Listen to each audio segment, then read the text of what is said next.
আসসালামু আলাইকুম ওয়া রাহমাতুল্লাহি ওয়া বারাকাতুহু। সবাই সুস্থ আছেন, ভালো আছেন সেই কামনায় আজকে আবার আপনাদের সামনে হাজির হলাম। আজকে কথা বলবো রিবন্ডিং করা এবং চুল স্ট্রেইট করা। অনেকে রিবন্ডিং করার জন্য পার্লারে যেয়ে থাকেন, আবার অনেকে বাসায় বসেও আপনার স্ট্রেইট করতে পারেন, অথবা পার্লারেও আপনারা স্ট্রেইট করতে পারেন। আপনার রিবন্ডিংটা কীভাবে করে? রিবন্ডিংটা শক্তিশালী রাসায়নিক তাপ ব্যবহার করে চুলের ডাইসালফাইড বন্ড ভেঙে চুলকে স্থায়ীভাবে সোজা করে। স্থায়ীভাবে সোজা করা হয়।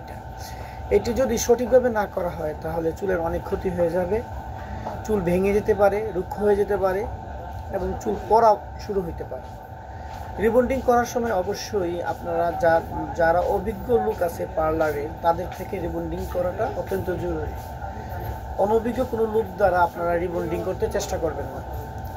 আর আরেক পদ্ধতিতে আপনারা স্ট্রেইট করতে পারেন ক্যারাটিনের মাধ্যমে। ক্যারাটিন ট্রিটমেন্ট নামক যে প্রোটিন দিয়ে চুলকে এটা শক্তিশালী করবে আর এটা চুলকে মসৃণ করে।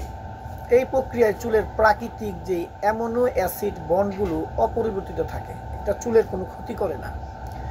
এই অ্যামিনো অ্যাসিডটা চুলের অত্যন্ত জরুরি একটা উপাদান, যেটা আপনার যদি আপনি ক্যারাটিন ট্রিটমেন্ট দিয়ে করেন সেটাকে ধরে রাখে।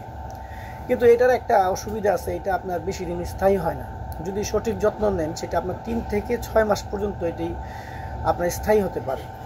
এটা যাদের চুল কুকরানো অথবা চুল রুক্ষ তারা এটা দিয়ে করতে পারেন, চুলটা সুন্দর স্ট্রেইট থাকবে। আজকের কথা বলতে আসছি যে রিবন্ডিং এবং স্ট্রেইটের মধ্যে পার্থক্য। রিবন্ডিং করলে অবশ্যই চুলের যে রাসায়নিক যে পদার্থ দিয়ে আপনার চুলটাকে স্ট্রেইট করবে, তারপরে কিছু ধাপ আছে যেগুলো আপনি সবসময় যদি এই ধাপগুলো মেনে চলেন বা সেই যত্ন যদি নেন, পার্লার থেকে ওরা বলে দিবে, তাহলে আপনার রিবন্ডিংয়ের চুলটা অনেক দিন স্থায়ী হবে। এবং রিবন্ডিং চুলের জন্য আলাদা শ্যাম্পু, কন্ডিশনার, আপনার ট্রিটমেন্ট যেই পাউডার যে ট্রিটমেন্টগুলো ওইগুলো আছে, ওইগুলো সঠিকভাবে ইউজ করলে আপনার রিবন্ডিংটা অনেক দিনই স্থায়ী হয়। সেটা অনেক সময় দেখা যাচ্ছে 8 মাস 1 বছর পর্যন্ত থাকে, আরও বেশি দিন থাকতে পারে যদি আপনি সঠিক যত্ন নিতে পারেন। আর ক্যারাটিন ট্রিটমেন্টের কোনো ক্ষতিকারক কিছু নাই, চুলের কোনো ক্ষতি হবে না, চুলটা সিল্কি থাকবে, স্ট্রেট থাকবে। কিন্তু 3 মাস 6 মাস পর আপনাকে এই পদ্ধতি অবলম্বন করতে হবে।